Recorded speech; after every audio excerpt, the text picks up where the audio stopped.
하겠습니다. 그래서 거기 보시면 오늘 쪽지 시험 볼 건데 현금 및 뭐야? 현금성 자산부터 다시 볼게요. 간단하게. 그래서 통화 및 통화 대형 증권, 그 다음에 요구 분리예금, 당좌예금하고 무슨 예금이요? 보통 예금. 그 다음에 현금성 자산인데 현금성 자산은 취득 당시 만기가 3개월. 그래서 시험 문제 쉽게 나오면 요거 갖고 장난쳐요. 3개월 가지고. 그 다음에 어렵게 나오면 여기 나와요. 통화대형증권. 통화대형증권 거기 밑에 박스 보시면 종류 많잖아요. 네, 그렇게 나올 때도 있어요. 그래서 요거는 꼭 숙지하시고. 그 다음에 그 밑에 보시면 현금과부족이라고 있습니다. 무슨 과부족이요? 현금과부족. 옆에다가 이렇게 좀 적어주세요. 일단 일시적 가계정. 그 다음에 결산 시에 자비익 아니면 잡손실. 요게 키포인트예요.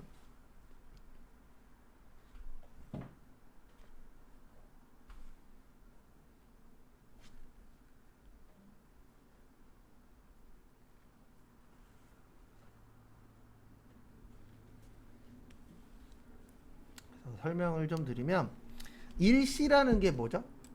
계속 쓰는 거예요? 잠깐 쓰는 거예요? 잠깐 쓰는 거예요. 그래서 현금 과부족의 뜻은 과자가 많을 과자예요. 그래서 현금이 많아.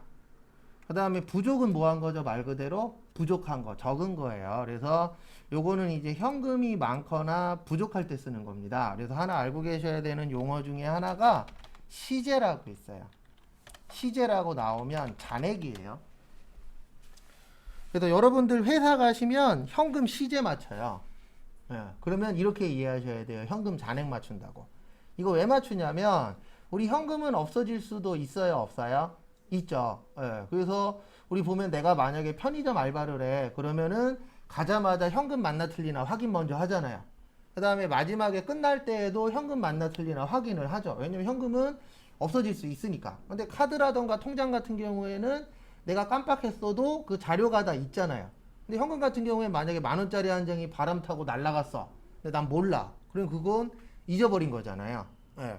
그래서 요 현금 과부족은 실제하고 장부하고 우리가 맞춰보잖아요. 그래서 장부에 10,000원이 있으면 실제도 얼마가 있어야 돼요? 10,000원. 근데 맞추다 보면 이게 안 맞을 때가 있어요. 네, 그럴 때를 뭐라 그래요? 현금 과부족이라고 합니다. 그래서 요 가계정의 뜻이 뭐냐면 이거는 가짜 계정이란 뜻이에요. 그래서 계속 쓰는 게 아니고 잠깐만 쓰는 겁니다. 그래서 잠깐 썼다가 찾아야 되는데 우리가 못 찾을 수도 있어요, 없어요? 있어요. 그때는 자비익 아니면 뭘로 쓴다? 잡손실. 그리고 얘는 요때만 하는 거예요. 결산 때. 그리고 제가 앞으로 결산 이야기를 하면 요렇게 이해하세요. 몇 월 며칠 날 하는 거다? 12월 31일. 그리고 제가 결산이라고 적어드리면 나중에 따로 합니다. 그 다음에 교재는 필요 없는 건 안 볼 거예요. 87페이지.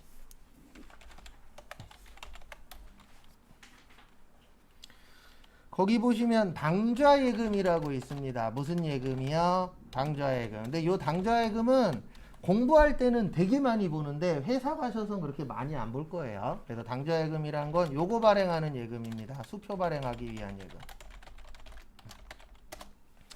그래서 제가 농담으로 이런 얘기를 해요. 무슨 얘기를 하냐면 회사에 가셨는데 우리 회사가 당좌예금이 있네. 그러면 잘릴 때까지 다니시라고. 왜냐면 이거 되게 슬픈 얘기인데 이거 월요일 저번 주에도 한번 했을 건데 요즘에 좋은 회사 중에 하나가 이거 원래 당연한 건데 바뀌었어요. 요즘에 좋은 회사 중에 하나가 월급 안 밀리는 회사가 좋은 회사가 돼가고 있어요. 왜냐면 경기가 솔직히 좋진 않잖아요.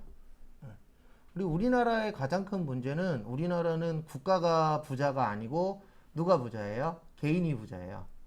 일본 같은 경우에는 국가가 부자거든요. 개인도 돈이 많긴 하지만 일본은 국가가 돈이 진짜 많아요. 그러니까 뭔가 생겼을 때에 할 수 있는 게 많은데 우리나라는 국가가 어쨌든 다른 나라에 비해서 부자가 아니다 보니까 어떤 문제가 생기냐면 지금 코로나 지금도 저기 보면은 장사하시는 분들은 100% 다 달라 그러잖아요.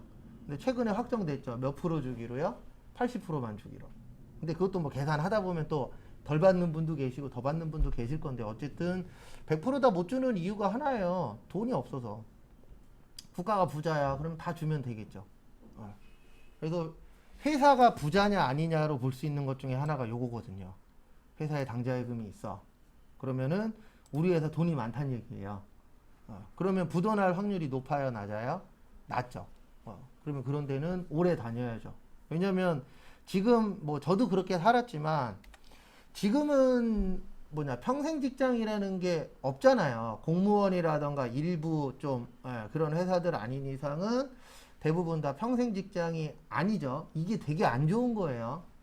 저도 지금 강의한 지 10년이 넘었는데 한 6년 정도는 시간 강사로 했어요. 프리랜서. 그래서 시간 강사 뛰잖아요. 그러니까 어떻게 보면 회사로 치면 계약직이에요. 이게 스트레스가 언제 받냐면 계약 기간 끝날 때. 그러니까 저는 이제 한 달 코스였거든요. 그 학원은. 그래서 한 달에 수업이 월 초에 잡히면 월말까지는 하는 거예요. 말일까지는. 그러면 말일 다가오잖아요. 그러면 딴 거 스트레스 받는 게 아니고 다음 달에 출근하나? 이게 스트레스예요. 근데 참고로 프리랜서 할 때가 돈은 더 벌었어요. 그때 평균 10달 일했거든요. 2달 정도는 쉬었어요. 수업이 없어서. 그러면 10달 일한 게 지금 1년 내내 일하는 것보다 통장에 찍히는 건 더 많았어요. 그 대신 그때는 진짜 물불 안 가리고 일만 하긴 했지만 월화수목금토일 막 다 일하고 야간반도 일하고 거의 일이 거의 주였었어요. 밥 먹는 거하고 일하는 거밖에 없었어요. 근데 개인적인 시간이 하루에 30분, 1시간? 그거 빼놓고는 다 돈 버는 거에 투자를 했었으니까. 근데 그렇게 살면 뼈 삭습니다. 나중에 골병 들어요. 그래서 돈도 좋은 건 맞는데 어느 정도 먹고 살 만큼만 벌어야지 너무 많이 벌려 그러면 힘들어요. 예전에 한번 저기 대구 갈 일이 있어갖고 대구 갔다가 새벽 2시에 차 끌고 올라오는데 무슨 생각이 들었냐면 이러다 죽겠다. 졸린 거예요. 그리고 휴게실에서 휴게소 들려갖고 30분 자고 올라왔죠. 왜냐면 내가 봐도 차가 흔들리는 거예요. 왔다 갔다. 운전대는 잡고 있고 정신 차리라고 막 국방맹이도 때리고 꼬집기도 하고 그러는데 이게 어쨌든 일 너무 많이 해도 그런 상황이 올 때가 있거든요. 그래서 뭐 정신 차려갖고 되는 게 아니더라고요. 일단 내 몸 상태가 안 좋으니까. 돈 많이 벌려면 많이 벌 수 있어요. 여러분들도 이것저것 하면 한 달에 1,000,000원 벌려면 벌 수 있어요. 요즘 말 맞다나 요즘 잘 되는 것 중에 하나가 배달이잖아요. 그럼 아침부터 저녁까지 배달하고 야간에 택배 가갖고 하고 그러면 한 달에 1,000,000원 벌려면 벌 수는 있어요. 근데 문제는 뭐냐면 그렇게 해서 버는 게 문제가 아니고 노년에 힘들어요. 지금은 아직 청춘이니까 괜찮지만 나중에 나이 들면 아픈 데들이 나오거든요. 그래서 대부분 요즘 사람들이 힘든 일 안 하고 사무직 하려고 하는 게 그것도 영향이 있어요. 그래서 박명수 씨 어록 있잖아요. 추울 때 춥고, 공부 안 하면 추울 때 춥고, 더울 때 더울 거라고. 근데 우리가 사무직을 준비하는 이유는 뭐예요? 추울 때 덥고, 더울 때 춥고 싶거든요. 그래도 이쪽도 만만치는 않아요. 그래서 당좌예금 그러면 뭐 발행하기 위한 거예요? 수표 발행. 그래서 공부하실 때 수표 발행했다 그러면 무슨 예금이 기억나야 돼요? 당좌예금. 근데 이거는 기억이 안 날래야 안 날 수가 없는 게 진짜 시험 문제 많이 나와요. 그래서 좀 중요하긴 합니다. 그 다음에 그 밑에 보시면 당좌차월이라고 있어요. 그 당좌차월 옆에다가 이렇게 써주세요. 마이너스 통장.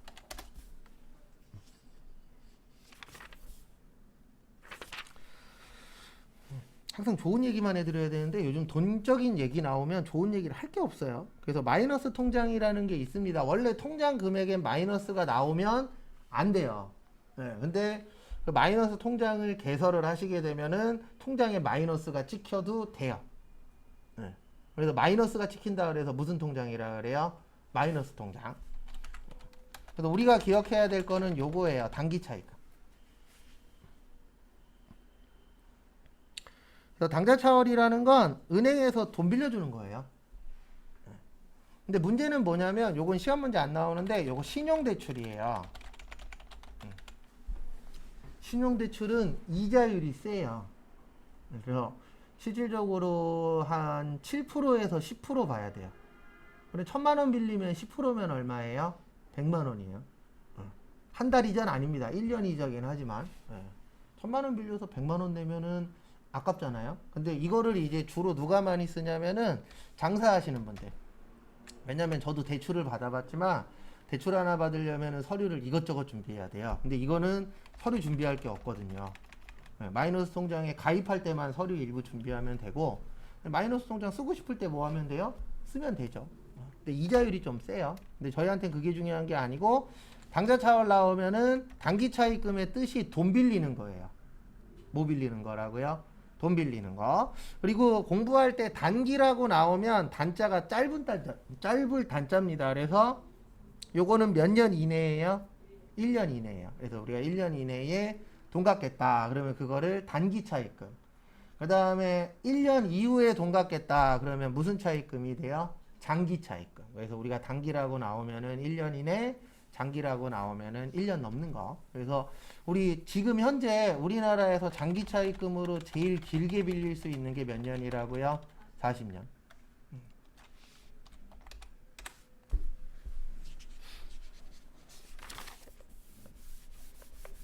그 다음에 89페이지.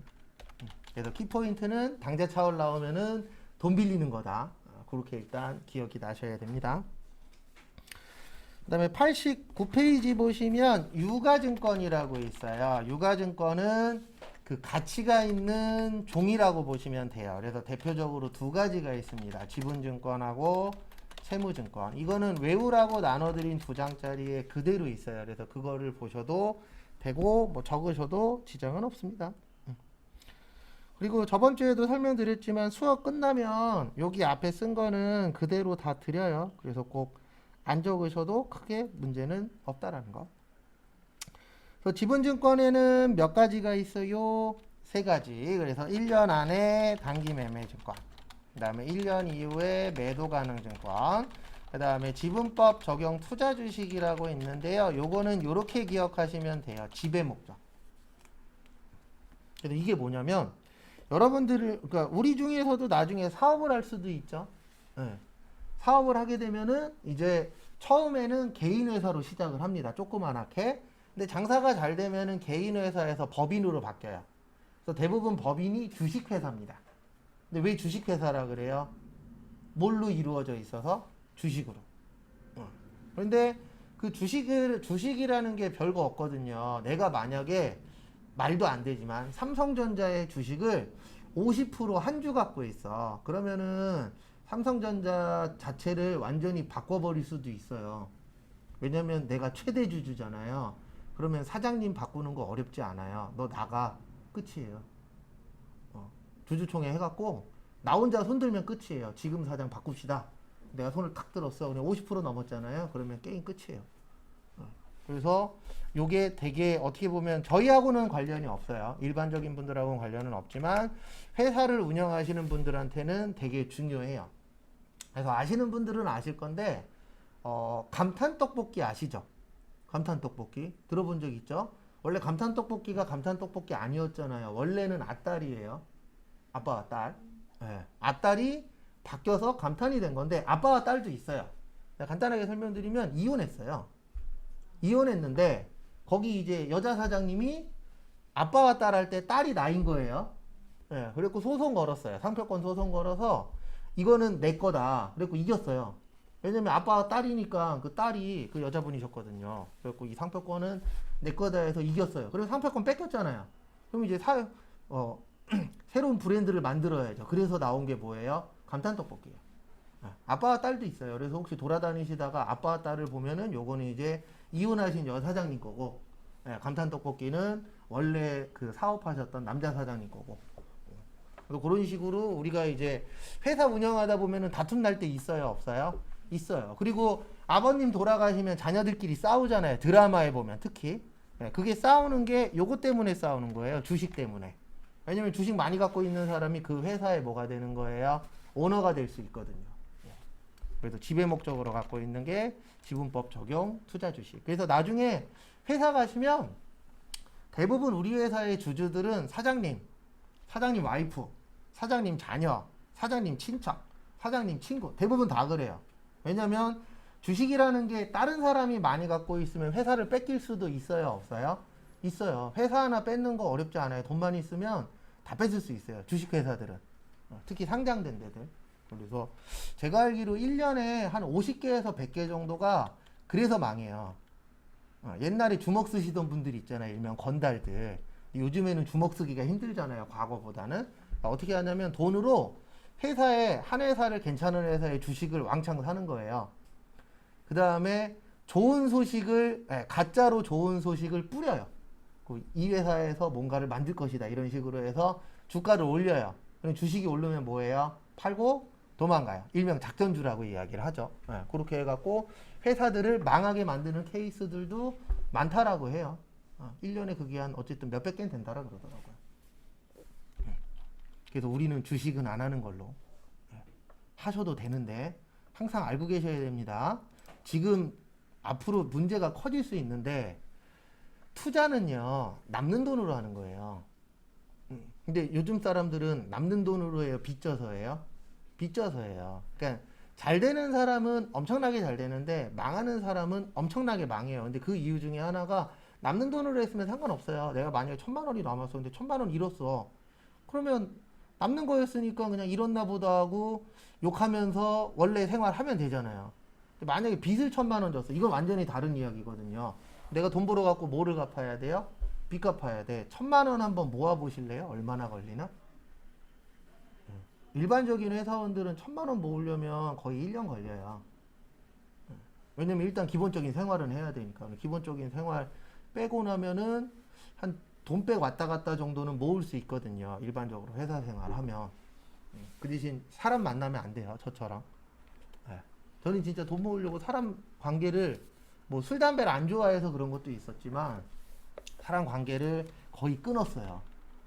그래야 돈 모을 수 있습니다. 그래서 이런 분들 돈 못 모아요. 사람 만나는 거 좋아하는 사람들은 대부분 자기 돈을 못 모아요. 왜냐면 만나면 돈 써야 되잖아요. 나가면 돈인데.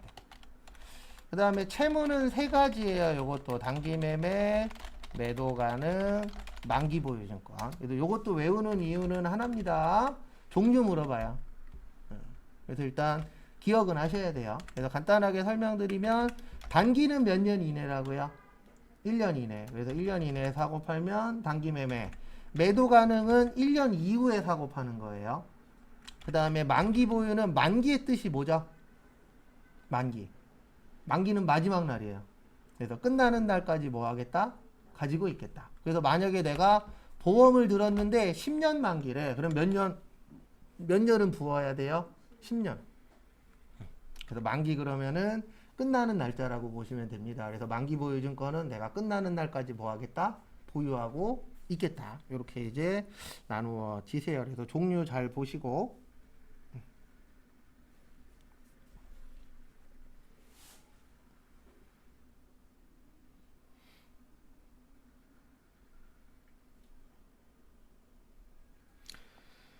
그 다음에 다음 거 보시면은요. 89페이지에서 볼 거는 거기 제일 밑에 빈 공간 있죠. 거기에다가 세 줄만 좀 적을게요. 앞으로도 많이 적을 건데 매입 시의 부대 비용은 원가 처리하고요. 거기 89페이지 밑에 빈 공간 있죠. 그 다음에 단기 매매 증권 살 때 부대 비용은 수수료 비용 처리하고요. 그 다음에 매출 시의 부대 비용은 비용 처리한다.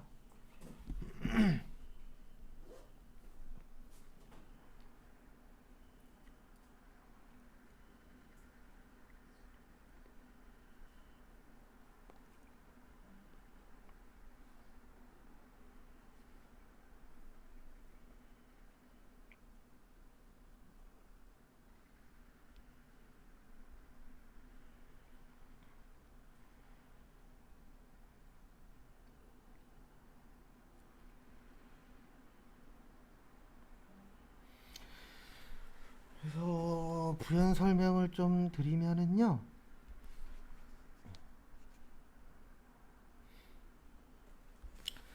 우리 그 부대 비용이라는 게 뭐냐면 추가적인 비용이라고 보시면 돼요. 대표적인 게 뭐냐면은 상품 구입할 때 들어가는 운반비 같은 거.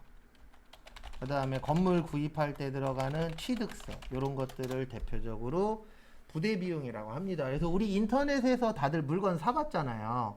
우리 인터넷에서 물건 살 때 중요하게 보는 게 일단 물건 가격이고, 그 다음에 중요하게 보는 게 택배비잖아요. 택배비 포함이냐, 택배비 별도냐, 이거 중요하게 봐요, 안 봐요? 보죠. 그 다음에 내가 만약에 집을 사, 그러면 집을 살 때 취득세 들어가고요. 그 다음에 내가 만약에 에어컨을 샀어, 그러면 에어컨 설치 비용 들어가죠.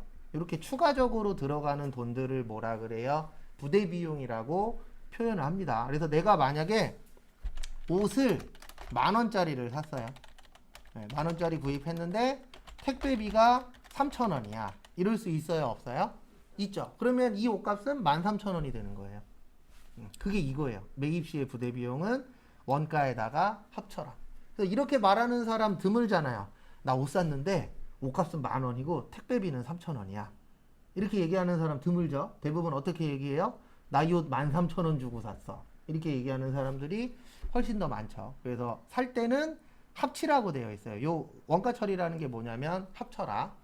근데 유일하게 요 단기 매매 증권 나오면 그때는 수수료 처리하라고 되어 있어요. 무슨 료요? 수수료. 그리고 수수료 그러면 서비스 사용료라고 보시면 돼요. 우리가 가장 많이 보는 수수료가 저거예요. 계좌이체 수수료. 돈 붙일 때, 계좌이체 할 때 수수료 나가는 경우 있어요, 없어요? 있죠. 예, 그거 우리 눈에 안 보이잖아요. 근데 서비스 제공 받았죠. 그래서 서비스 사용료를 일명 뭐라 그래요? 수수료. 그 다음에 반대로 매출할 때도 부대 비용이 발생할 때가 있어요. 이건 어떤 경우냐면 만약에 우리 회사가 컴퓨터 파는 회사인데 상대방 회사에서 컴퓨터 100대를 사줬어. 네. 그러면 돈이 수천만 원 되겠죠. 그러면 상대방이 이렇게 얘기할 때가 있습니다. 저기 이거 운반비 너네가 좀 내줘 라고 얘기할 때 있어요, 없어요? 있어요. 그리고 우리가 인터넷에서 물건 살 때에도 그 내가 만약에 쇼핑몰을 해요. 네, 쇼핑몰을 하는데 일정 금액 이상 팔면은 택배비 우리가 내주겠다. 이런 경우도 있어요, 없어요? 있죠. 그럴 때에는 무슨 처리해라? 비용 처리해라. 요건 앞으로 제가 거짓말 조금 더해서 한 50번 이상 쓸 거예요. 그래서 별도로 외우실 필요는 없습니다. 그 다음에 넘어가세요. 90페이지. 90페이지에 보시면 평가라고 있거든요. 평가에다가 별표 3개만 쳐주세요.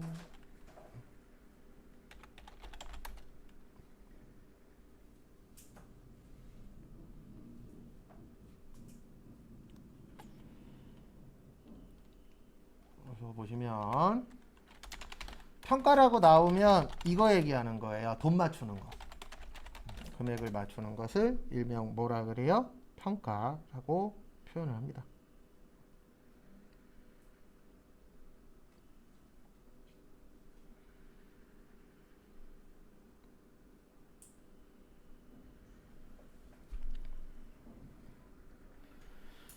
그래서 보시면 우리가 평가를 하는 이유는 하나예요. 이 금액이 왔다 갔다 하는 거예요. 그래서 평가는 대표적인 게 두 가지가 있어요. 주식하고 외화.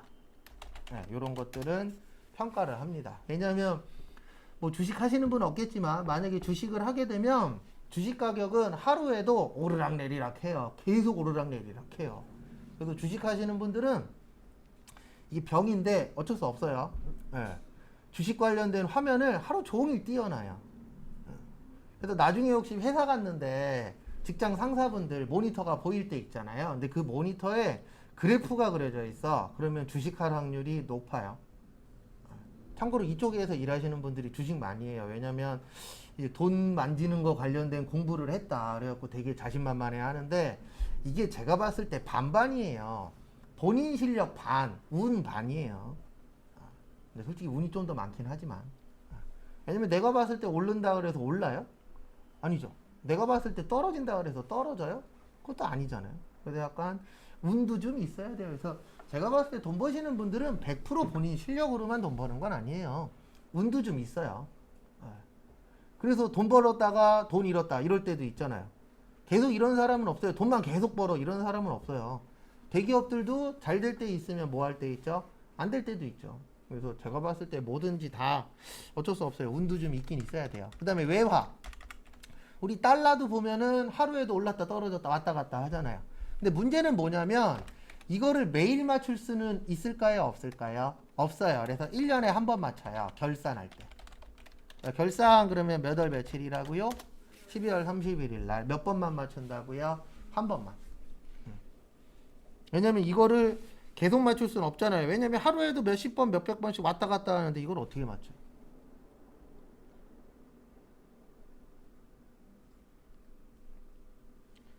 참고하시고.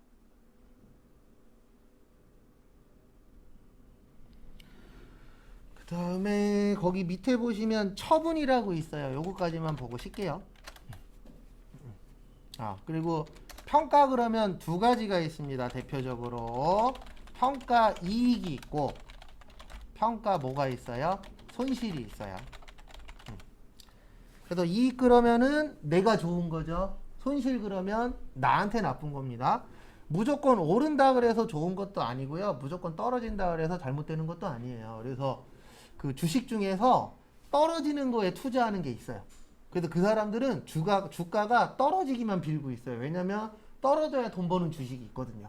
근데 일반적인 주식들은 올라가야 돈 버는 주식인데, 일명 떨어지면은 돈 버는 주식들이 있어요. 근데 단점은 뭐냐면 올라갔을 때 손해가 어마무시해요. 그 대신 떨어졌을 때 얻는 것도 엄청납니다. 그래서 항상 이걸 아셔야 돼요. 저는 약간 그런 쪽은 아닌데 투자 쪽에서 되게 적극적이신 분들이 있어요. 그런 분들은 벌어도 많이 벌고 잃어도 많이 있습니다. 근데 저같이 소극적인 사람들은 벌어도 조금 벌고 잃어도 조금 잃어요. 왜냐면 저 같은 사람은 뭐 적금 들거나 아니면 일반적으로 통장에 넣어놓거나 이러면 이자율 얼마 안 되잖아요. 그래서 벌어도 조금 벌고 잃어도 조금 잃어요. 근데 투자에 되게 적극적이신 분들이 있어요. 막 나는 무조건 돈 있으면 주식 사고 코인 사고 이런 분들이 있어요? 없어요? 있죠. 그런 분들은 벌 때도 많이 벌지만 잘못했을 때 리스크도 어때요? 커요. 근데 원래 그렇게 되어 있어요. 고수익을 원하면 고리스크를 떠안아야 돼요.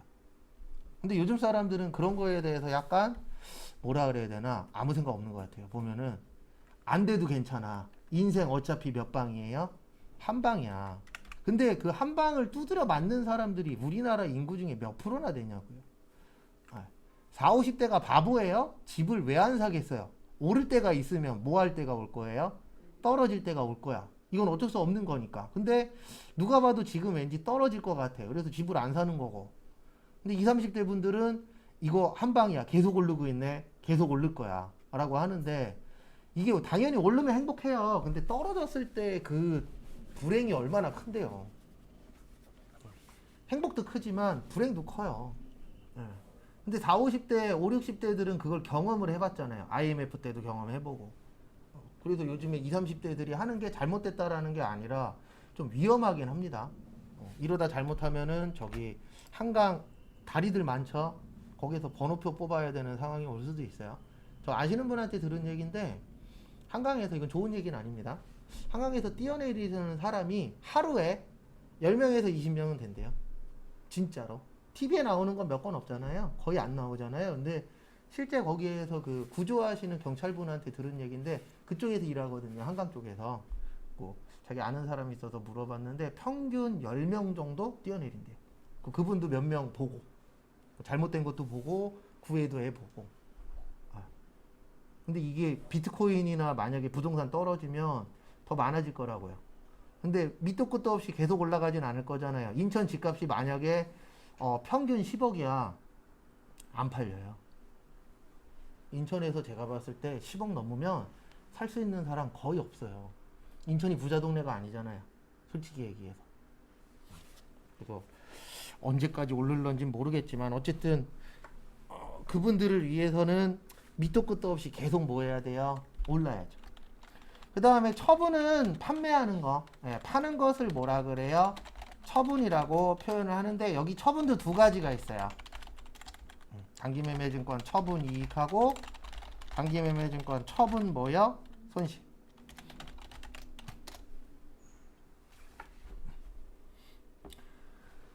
그리고 항상 우리는 공부할 때 회사 입장에서 하는 겁니다. 누구 입장이요? 회사 입장. 그래서 물건을 팔아서 남았네. 그러면 이익이고, 물건을 팔았는데 손해봤네. 그럼 뭐가 되는 거예요? 손실. 그래서 우리가 믿지 말라는 말 중에 이거 있잖아요. 믿지고 파는 거야. 손해보고 파는 거야. 근데 그거 왜 믿지 말라 그래요? 손해보고 팔면 망해요. 하루 이틀 정도야 손해보고 팔 수 있겠지만 만약에 한 달 내내 손해보고 팔고 있어. 그러면 망해요. 그래서 저 아시는 분 지금 장사하시는데 식당 하시는데 문 열면 열수록 손해래요. 근데 문 열어요. 근데 왜 여냐면 사람들한테 문을 열었다라고 알려줘야 나중에 코로나가 끝나면 뭐 할 거예요? 올 거잖아요. 근데 지금 분위기가 11월부터 아마 위드 코로나로 갈 것 같아요. 11월부터는. 근데 이제 전제 조건은 하나입니다. 저도 이제 2차까지 저저번 주에 맞았는데 2차까지 맞은 사람하고 안 맞은 사람하고 차이는 둘 거예요. 근데 그거는 어쩔 수 없어요. 맞죠? 왜냐면 안 맞은 사람한테까지도 혜택을 주게 되면은 맞은 사람만 바보 되는 거잖아요. 근데 어쨌든 뭐 꼭 맞는 게 맞다 이건 아닙니다. 왜냐면 맞았다 죽는 사람도 있어요, 없어요? 있어요. 그래서 저도 거짓말 안 하고 이거 맞으러 가기 전날 쓰고 갈까까지 생각했어요. 왜냐면 사람 일이라는 게 솔직히 죽으신 분들은 되게 안타깝긴 한데 그 퍼센트가 얼마 안 되긴 해도 그게 나일 수 있어요, 없어요? 있어요. 그래서 와이프한테도 며칠 전에 와이프랑 싸우고 나서 둘이서 앉아갖고 막 이런저런 얘기하다가 제가 그 얘기했죠. 나 쓸라 그랬다고. 뭘 그랬더니 유서. 왜냐면 맞으러 가야 되는데 맞고 나서 어떻게 될는지 아무도 모르잖아요. 오늘 갈 수도 있고 내일 갈 수도 있고 100년 후에 갈 수도 있고 아무도 모르니까. 참 사람 일이라는 게 몰라요. 그래서 여러분들이 만약에 이번 주에 로또를 샀는데 1등이 됐어. 그럴 수도 있어요, 없어요? 있어요. 지나가는 할머니 짐을 들어드렸는데 갑자기 막 그 할머니가 부자야. 그리고 1억을 주겠대. 이럴 수도 있어요, 없어요? 있어요. 그래서 예전에 제가 읽은 책 중에 하나가 이거 일본 사람이 쓴 책이었는데 저희가 엘리베이터 많이 타잖아요. 근데 그날따라 걸어서 내려가고 싶었던 거예요. 그 층계로 걸어서 내려가는데 아래에서 예전에 사랑했었던 여자를 만난 거죠. 그리고 다시 사랑이 꽃피우는. 사람 일은 알아요, 몰라요? 몰라요. 근데 그거는 있어요. 뭐는 있냐면 좀 슬픈 얘기긴 하지만 돈으로 해서 잘 될 확률보다는 안 되는 확률이 더 어때요? 커요. 그 대신 잘 됐을 때에 얻어가는 건 훨씬 커요. 근데 잘못됐을 때에 피해보는 것도 무지하게 크고. 그래서 항상 투자는 남는 돈으로 하지 말란 얘기 아닙니다. 그래서 만약에 내수 중에 100만 원이 있어. 그럼 100만 원만 하는 거예요. 근데 우리는 100만 원만 해요? 아니죠. 빚져서 막 500만 원, 1000만 원 해요. 이게 문제지. 그래도 요거는 안 해올 거예요. 그래서 요렇게만 기억하세요. 평가 그러면은 돈 맞추는데 몇 월 며칠 날 한다? 12월 31일 날. 그래서 시험 문제가 12월 31일이야. 그러면 평가가 기억나야 되고. 그 다음에 처분은 우리 언제든지 팔 수 있어요? 없어요? 있죠. 근데 팔았을 때에 비싸게 팔았어. 그러면 이익이 되는 거고. 싸게 팔았어. 그러면 뭐가 되는 거예요? 손실. 그 다음에 잠깐 쉬었다가 10시 40분에 그 다음 거 또 보도록 하겠습니다.